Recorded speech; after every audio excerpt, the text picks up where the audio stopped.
The Habsburgs' royal summer residence, the heart of Vienna's global cultural heritage. Schönbrunn is a piece of Vienna that has created fame across the world. Schönbrunn was frequently used by the Republic for representatives, appearances, and receptions.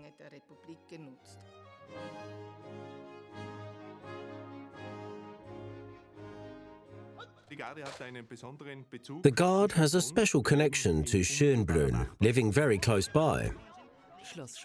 Schönbrunn Palace has also often been used as a film set and has therefore become a familiar piece of home for all Austrians.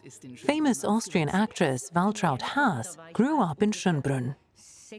I came here when I was roughly 6 years old. The bombs hit here too. Schönbrunn has become a symbol for the resurrection of Austria and now acts as an imperial tourist magnet.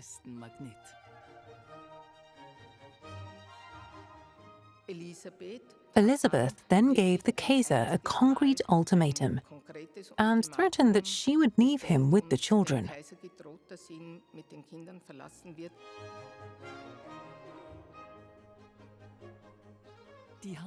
For centuries, the Habsburgs were promoters of extraordinary architecture, founders of rare collections and menageries, and the facilitators of great shows.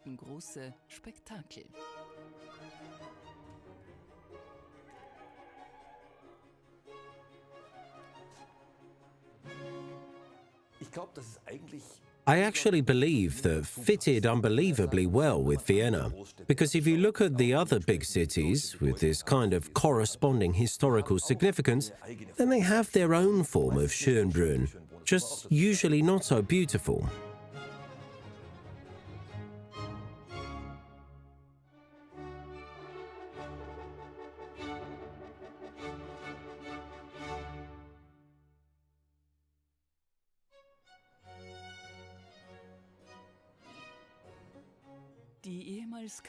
The former summer residence of the royals is starting the day by making preparations for the upcoming influx of tourists. The once hunting lodge and grounds of the Habsburgs was originally far from the Viennese city gates. The grandfather of Kaiserin Maria Theresa, Kaiser Leopold I, laid the foundations of the palace. With its construction, the plan was to outshine everything else in Europe. The royal complex was a visible symbol of the supremacy of the House of Habsburg. Kaiserin Maria Theresa had the palace redesigned for her needs by Niccolò Pacassi. Waltraud Haas and her son Markus Strahl also have a very special connection to Schönbrunn. It wasn't just archdukes who grew up in the palace. It was also the childhood home and place of residence for actress Waltraud Haas. That's why there are also unknown ties between the actress Tamara Trojani's son Konstantin and Haas.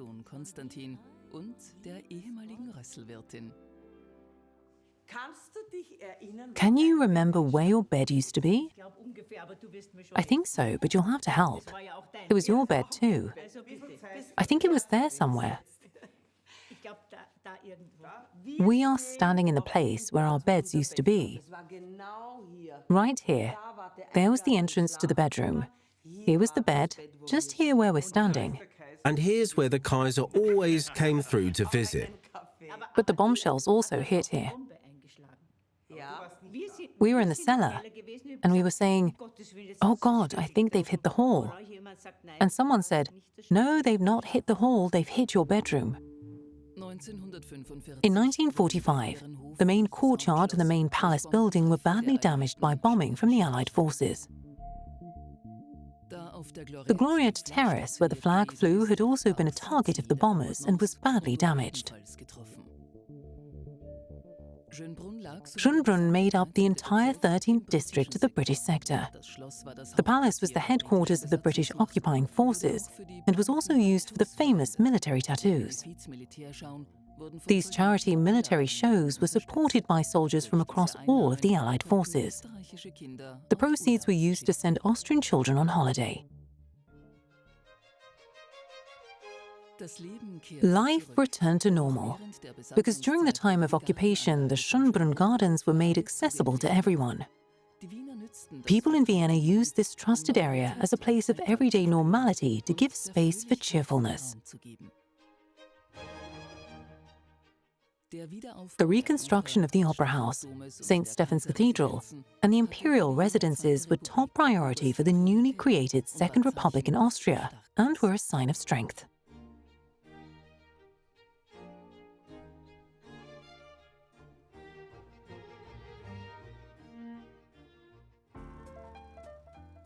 Schönbrunn is not just a palace. Schönbrunn is a vibrant living space of a modern metropolis.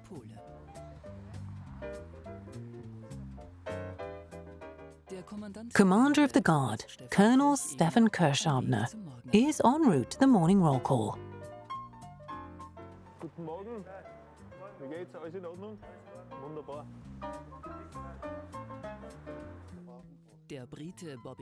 Brit Bobby Tidmarsh has lived and worked here for 40 years. In the Schönbrunn Zoo, manager of the monkey enclosure, Freddie Meyer, is beginning his daily routine. Christina Herzer-Riedler is the owner of the Schönbrunn Marionette Puppet Theatre.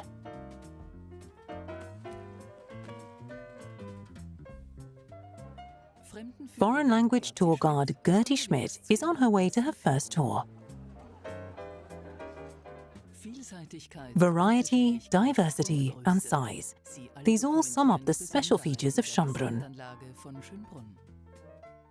To mark the summer season, the Gloriette in the beautiful Schönbrunn Gardens has been reopened. In the first half of the 19th century, there was a water reservoir of sorts in Schönbrunn that was also used for bathing and swimming.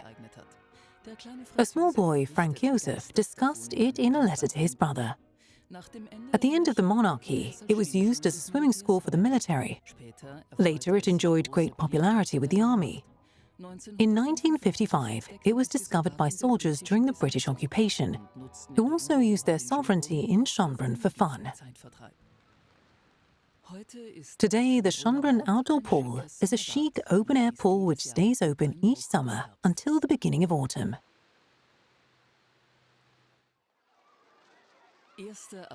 April 1st, 2000. This film, made in 1952, was commissioned by the former government of Austria to show that the country has always been viable and has managed to overcome all of the hurdles it has faced through history. The Allies wanted to make it clear in this film, with a lot of Viennese charm, that their presence was no longer necessary. All of the acting greats of the time took part, including Waltraud Haas, playing the role of a typical Viennese girl. Nachdem nun die Weltschutzpolizisten in ihrer kugel- und strahlensicheren Schutzkleidung und mit kleinen Todesstrahlern in der Hand mit ihren Fallschirmen abgesprungen. I came here when I was possibly 6 years old and stayed until I began my role in the Weißes Rössel. Then we moved. So that was how long I was here for. 30 years. Haas's career began in Schönbrunn. She and her brother were at home in the Stockel part of the house. But the best thing was, when night fell, the gates were shut. My brother, who was young and rebellious, said, "Come on, let's go swimming." I asked where, and he said, "In the Neptune fountain." I thought, no one's allowed to go swimming there. But of course, no one saw us because they couldn't get in. The Schönbrunn fountain has always been an attractive feature for children. There was a wonderful fountain statue, really beautiful, but he didn't like it. He always looked at it and said, "The sparrow has to go." I said, "What is the sparrow?" So he took a stone, aimed, and the statue still stands today without its sparrow.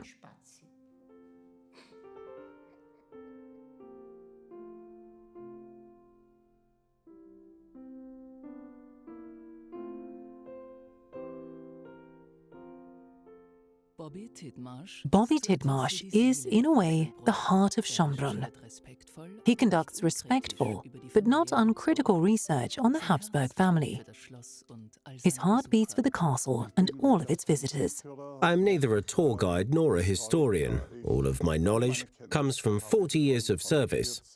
It's a course of study, but without university. Bobby Tidmarsh came to Vienna in 1972. He didn't have enough money for a return ticket to England, and work was difficult for him to find. In Schönbrunn Palace, he was able to create a new existence. I have a passion for Biedermeier style, and so I have a mixture of that and modern things. It's like an Austrian-English mix in the flat.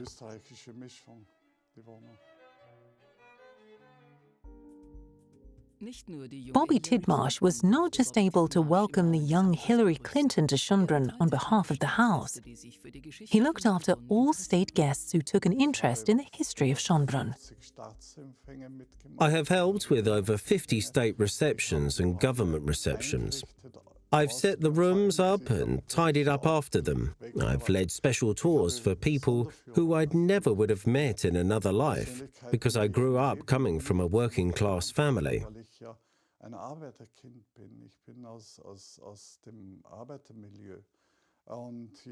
When I came to Vienna, I could have never imagined a life in a castle, and I would never have thought that I would take Richard Nixon on a tour, or Otto von Habsburg, or Princess Margaret, or Henry Kissinger.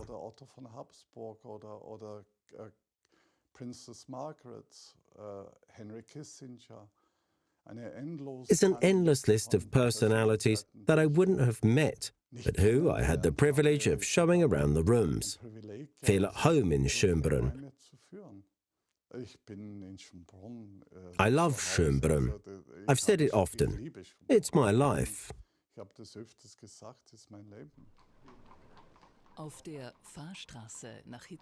On the road to Hietzing, tour guide Gertie, Bobby, and the leader of the Marionette Theatre meet together.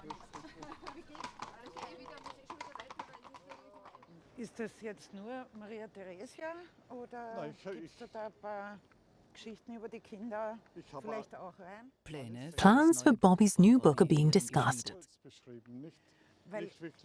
What always sells well are stories, like the ones about Maria Christina and Isabella. Love stories are always popular.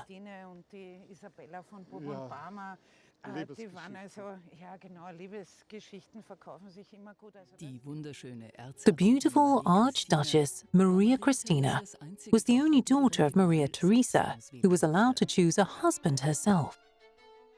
And she chose Archduke Albrecht of Saxony, Duke of Teschen. Isabella of Bourbon-Parma married the eldest son of Maria Theresa, Joseph II. This marriage was a highly political decision. The marriage to the former archenemy was intended to strengthen both dynasties. On October 6, 1760, the wedding took place in the Augustinian church in Vienna. Maria Christina is also the only one who, because of her position as the favorite daughter, was allowed to marry the man she loved, Prince Albrecht of Saxony-Teschen.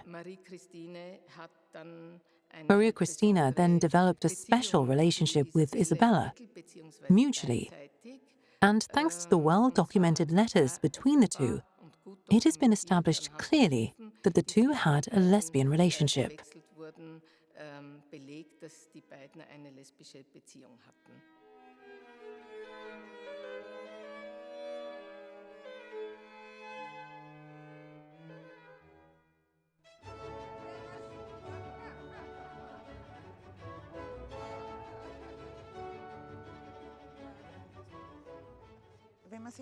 If you look at the castle, you associate it with primarily the court. But guess who gave a concert here at just 6 years old? It was Wolfgang Amadeus Mozart. The Habsburg family invited the Mozart family. We also know that Maria Theresa discussed questions on raising children with Mozart's mother. Then, after he gave his concert, Mozart climbed down from his stool and jumped onto Maria Theresa's knee and hugged her. Und der Maria Theresa auf den Schoß gesprungen ist, ja, und ihr ein Busserl gegeben hat.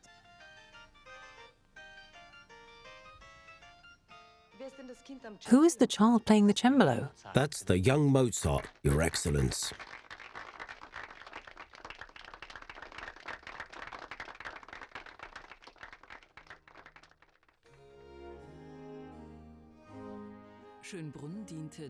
Schönbrunn served as the Habsburgs' main residence for many months. Here people danced, laughed and decided Europe's politics. The politics around the Habsburg marriage policy aimed to constantly expand the house. Maria Theresa was seen as Europe's mother-in-law after she carefully married off her children. Decisions were made for the children based on different royal families, and marriage for love was not considered.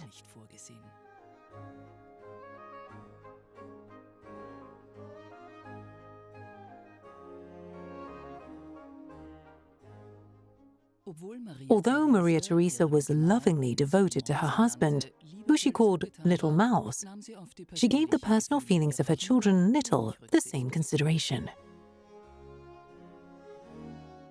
The most famous exception when it came to love was the marriage of Franz Joseph with his cousin Sisi. The young Kaiser somehow managed to persuade his strict mother to allow him to marry the lady of his heart.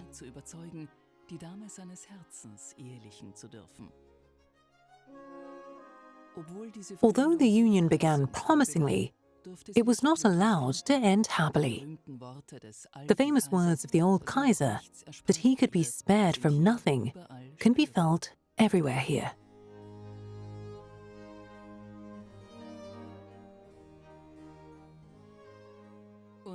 And yet, Franz Joseph was also said to have had a sense of humor.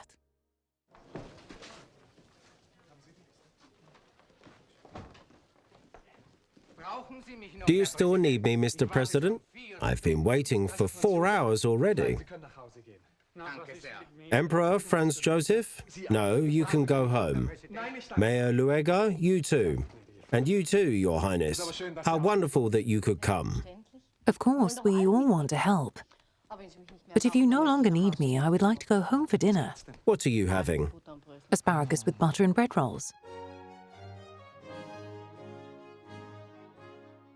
Backbone, the courage to express an opinion, the spirit of innovation, and perseverance gave the Habsburg family the strength to look forward again and again until the end of the monarchy.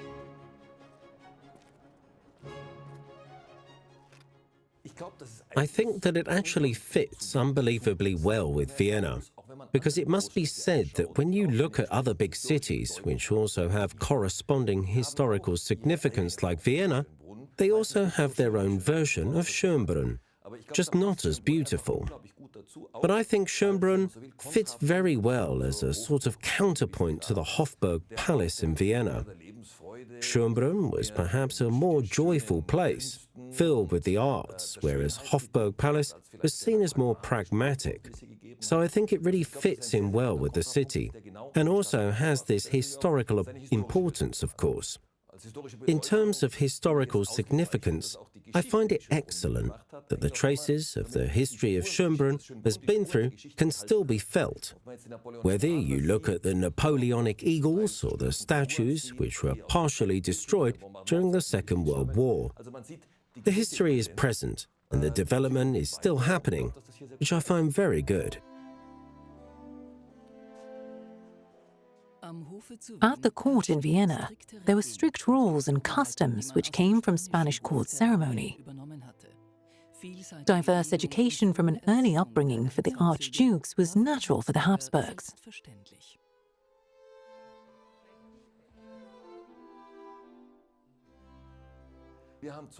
As children, we learned all 5 languages. And with my children, it's naturally the same that we speak English and German at home. Then some of them went to a French school, some of them speak Spanish, and this gave them all a foundation in languages. My youngest daughter is currently learning Arabic, so there's a real variety of languages. During Maria Theresa's lifetime, they tried to bring in a new language with every birth of a new child. The Viennese court used to hold 6 to 7 court languages: Spanish, the ceremonial language; French, the language of the aristocracy; Italian, the language of art and culture; Czech and Hungarian, which were important as they were the languages of the most significant taxpayers.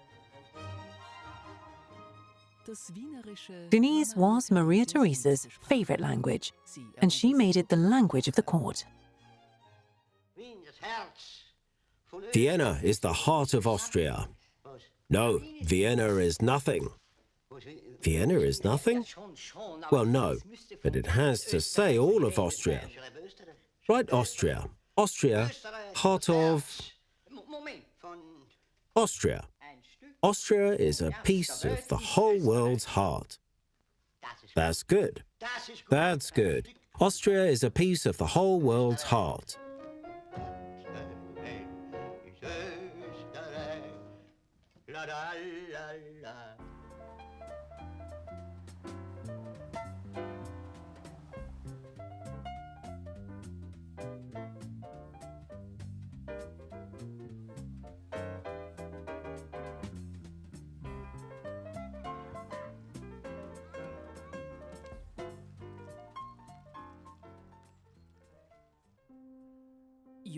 Young princes quickly become men, so rigorous military education began early. In this square, military situations were modelled and practiced. Crown Prince Rudolf had cannons fired next to him to make him less skittish. He suffered greatly from these drills. Elizabeth, who was neither very present in the children's daily lives nor education, then noticed, after returning from several trips, that her son had changed a lot, and then gave a concrete ultimatum, which threatened the Kaiser that she would leave with the children if the educator was not replaced, and she won.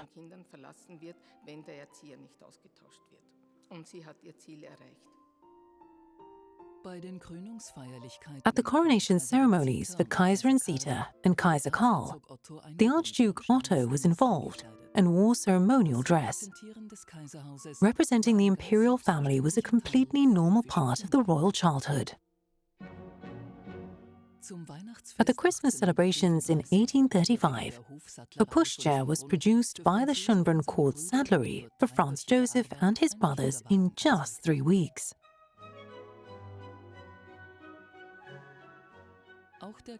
Napoleon's young son, who spent his childhood in Schönbrunn, also had a ceremonial carriage at his disposal, which was pulled through the palace by merino sheep.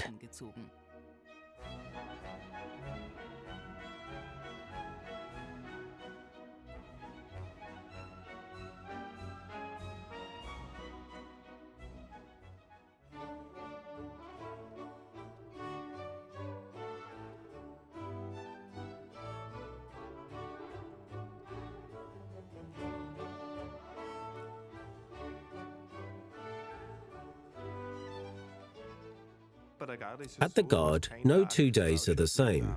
We begin with a flag parade, where the Austrian flag is raised in the presence of all the soldiers.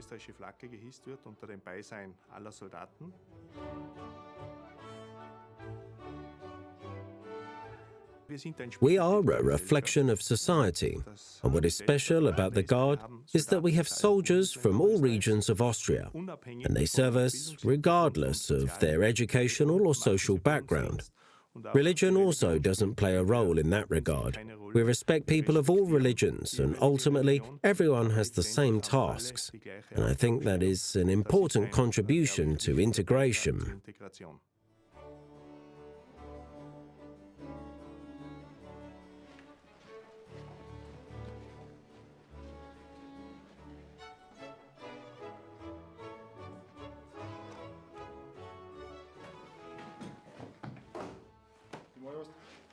Good morning. Good morning, sir. Are we all ready? Then let's go downstairs. The daily routine in the barracks is meticulously planned. The Guard has a special connection to Schönbrunn. We are very close neighbours. Schönbrunn was originally founded as a hunting area, and its previous name was Fasanengarten, meaning pheasant garden.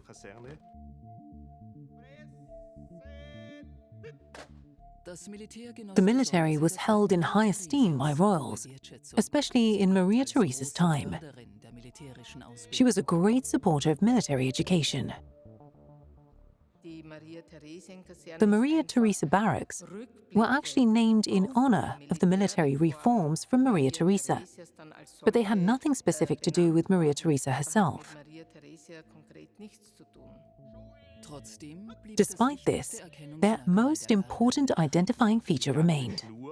The Guard received the Guard cord, which is a special mark of almost all Guards, and at that time it became the mark of the Guard.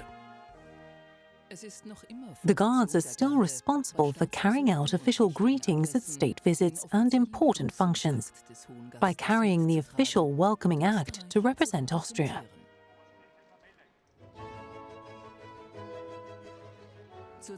At the time of the Cold War, representatives from America and Russia met here on neutral soil. German President Adolf Schurf greeted John F. Kennedy and Nikita Khrushchev for peaceful discussions at Schönbrunn Palace. Schönbrunn was repeatedly used for representatives, appearances and receptions by the Republic. With the introduction of the Schönbrunn Palace Culture and Operation Fund, this use was stopped aside from exception cases, simply because long-term it was not affordable to close the palace for days at a time.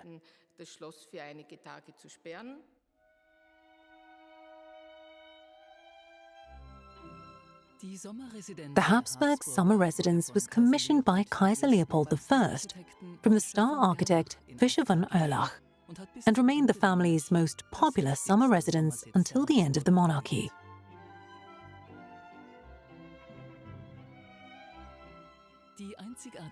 The unique garden design originates in the ideas of Kaiser Franz Stephan I and his garden architects.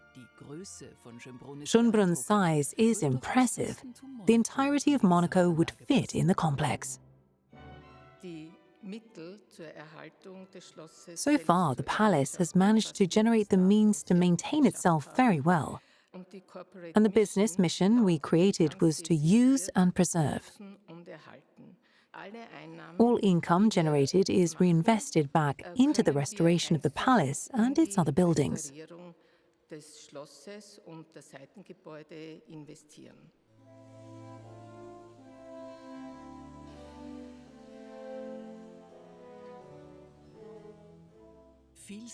Versatility and a high level of craftsmanship are regularly in demand and useful in all areas of the complex palace.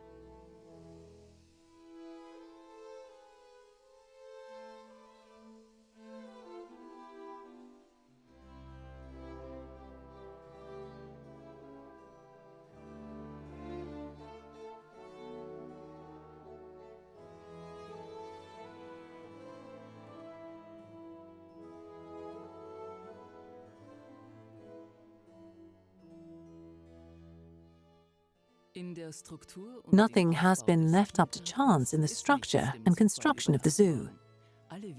All paths and buildings are located on precise points on an invisible Masonic map. Kaiser Franz Stephan had a great interest in the science of symbolic numbers, and he was a trained botanist. The imperial interest in flora and fauna was also passed on to later generations. Through buildings like the Palm House, Kaiser Franz Joseph created a habitat for exotic plants and animals.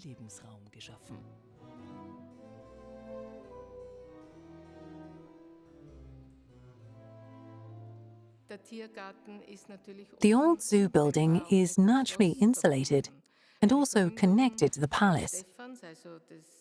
It was founded by Franz Stephan, Maria Theresa's husband, who was a passionate collector. In Vienna, the plant collections also date back to the Habsburgs. Alongside the zoo, which was founded in 1752, there are the Dutch botanical gardens, which were created in the same year with a glasshouse. The rarities of his plant collection were also housed there. So it has always been an important part of Schönbrunn, and it is now managed under a modern administrative company with a modern structure.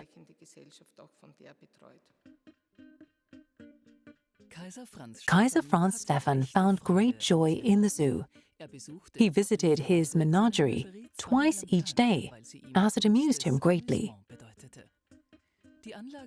For its time, the facility was modern and unique.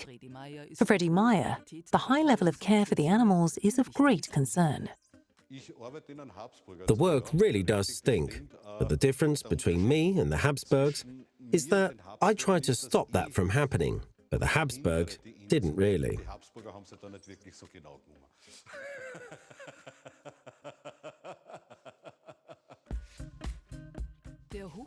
The high nobility liked to adorn themselves with monkeys, especially the smaller species, who often lived directly with the family.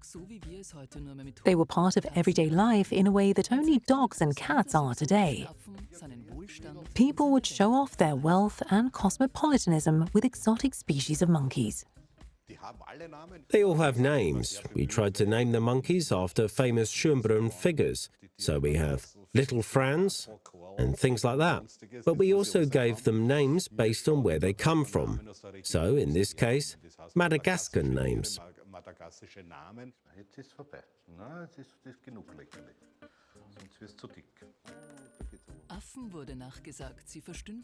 Monkeys were said to understand human speech and were considered more docile than some human students. According to popular belief, having a monkey eye made people visible. Monkey urine was painted on door frames to ward off evil enemies. The original building we have here, the open house, has a really authentic style. You can feel the imperial presence in the house. Fundamentally, it hasn't changed. The facades are the same, and you can really see the house in its entirety, which I find brilliant.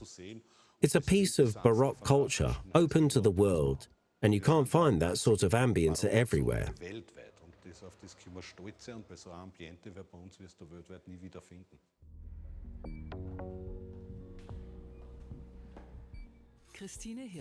Christina Herzer-Riedler is the heart, mind and soul of the Schönbrunn Marionette Puppet Theatre. Today, she is preparing for the lunchtime performance of the Magic Flute.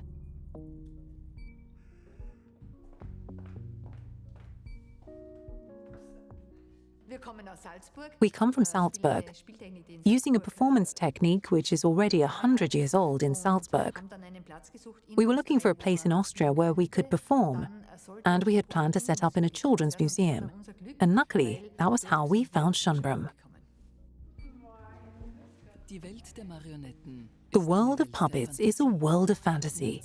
Mozart's play belongs to the varied repertoire and is the most popular play the team give, where they bring the puppets gracefully to life through the careful pulling of strings.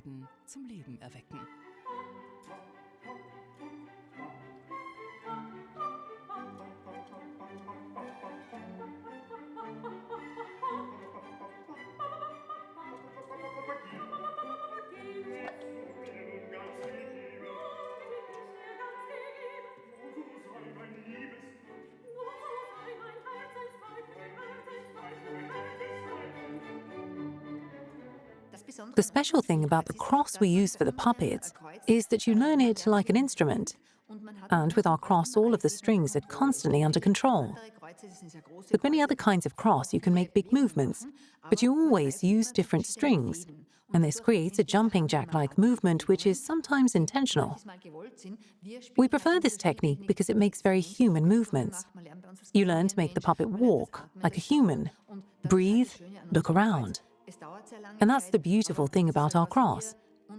It takes a long time, but that is what we pass on to our performers.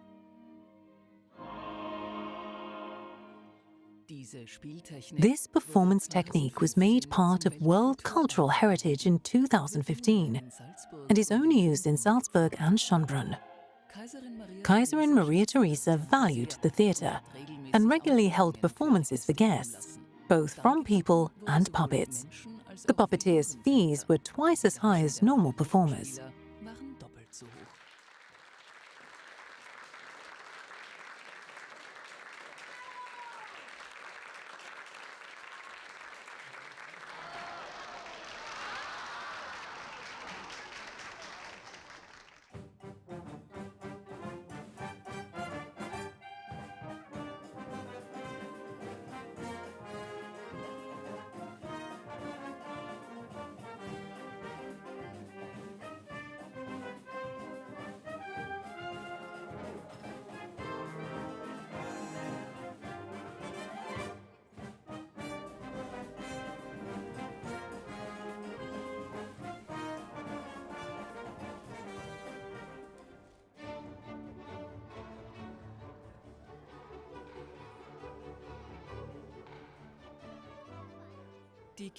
The royal childhoods ended during their third year of life, because from then on their days were subject to a meticulously planned timetable.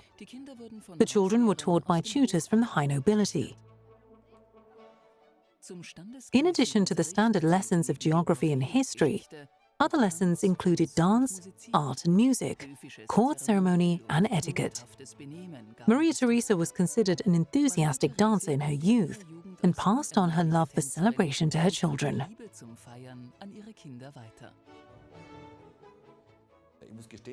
I have to say that I have never had anything to do with that kind of dancing, and neither have my children.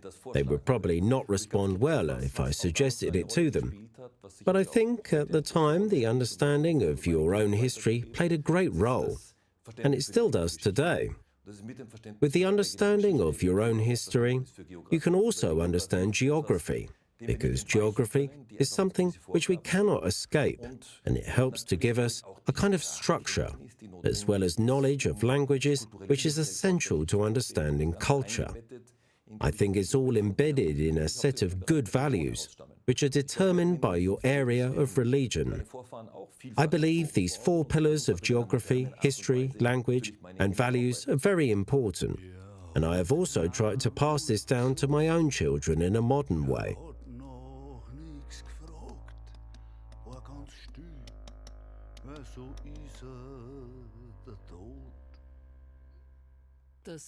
Life's final days are unavoidable.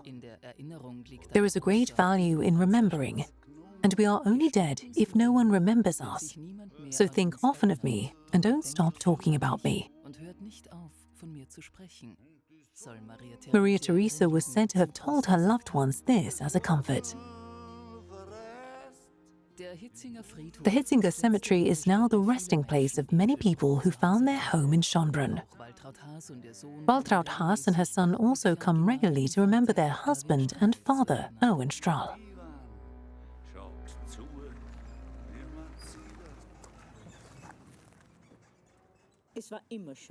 Things were always nice with him, especially because I was very lucky that we were both artists, and he often did plays at home with me, and also Marcus to rehearse them.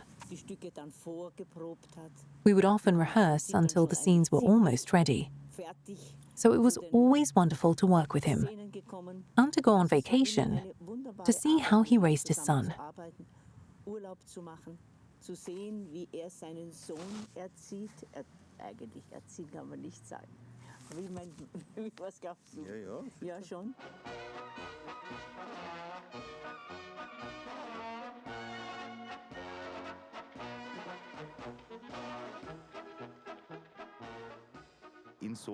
In that respect, I feel that my father is still very much here with us.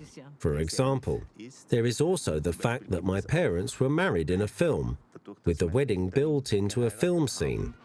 It's actually the real wedding day that was used in the film, and that's so rare for the 1960s. Who has footage of their own wedding from that time?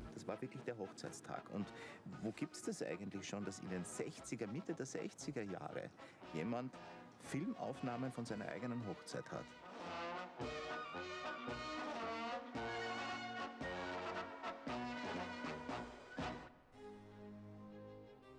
Some are made immortal through the works they have left us, others through their incomparable expressiveness, social position, or their secretive relationships.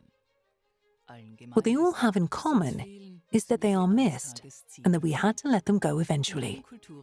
In all cultures, there are various ways to keep departed loved ones with us in the here and now. In Vienna, that is the funeral feast, where death is given a place in life through food and drink.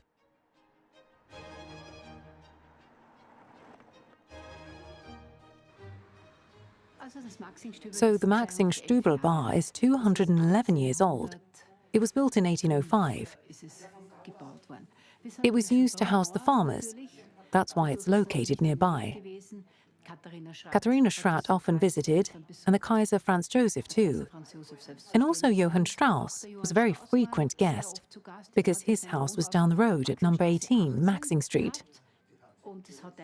It was a home for many who lived and worked there. Christina Schenk is widowed and runs the legendary Maxing St³berl in memory of her husband. She has an old friendship with the Wanderer family. After each visit to the cemetery, the family come here to exchange stories with the landlady. Until recently, the funeral system in Vienna was very strict, and the release of urns was almost impossible. Please explain to my grandchildren how you brought your dear departed husband to Vienna. My husband said to me, "Please, please, Christina, I don't want to be alone. I want to be wherever you are." At first it bothered me, but then I said, "Okay, I'll go to collect him." So then I had to fight really hard with the town mayor because he said I had to schedule a meeting.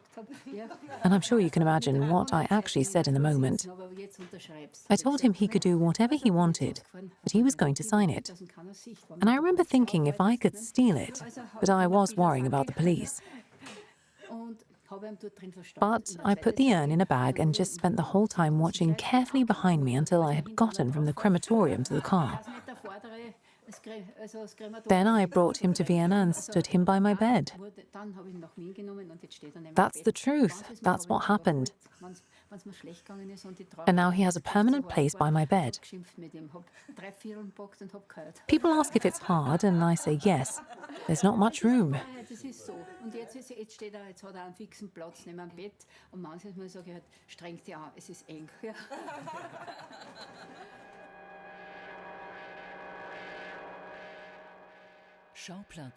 Location: Ehrenhof, Schönbrunn, the big landing spot for the aliens in the 1952 film April 1st, 2000.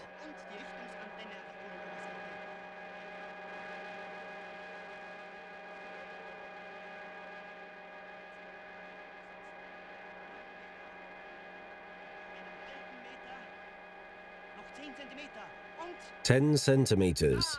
And they've landed there. The door is folding out. We're all very excited. We've driven a bit closer so that we can show you everything in detail. The first one of them is emerging. It's some kind of otherworldly policeman with a death ray in his hand who is now looking around. In Schönbrunn, there has always been space for the arts, for culture to be presented in this environment in Vienna. And as a counterpoint to the Hofburg Palace, there is a space for theatre, for concerts.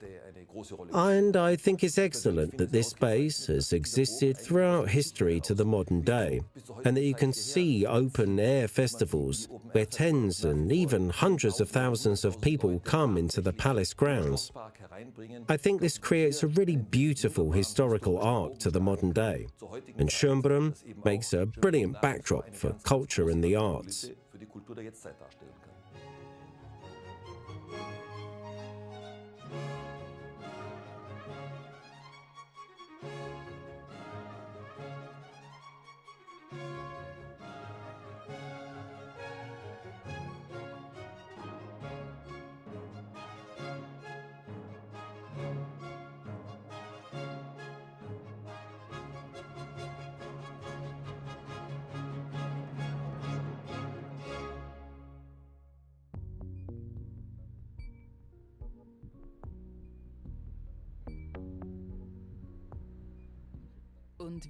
And once again, a day in Schönbrunn is coming to an end. Fortunately, it's open tomorrow too. Schönbrunn is open all 365 days of the year.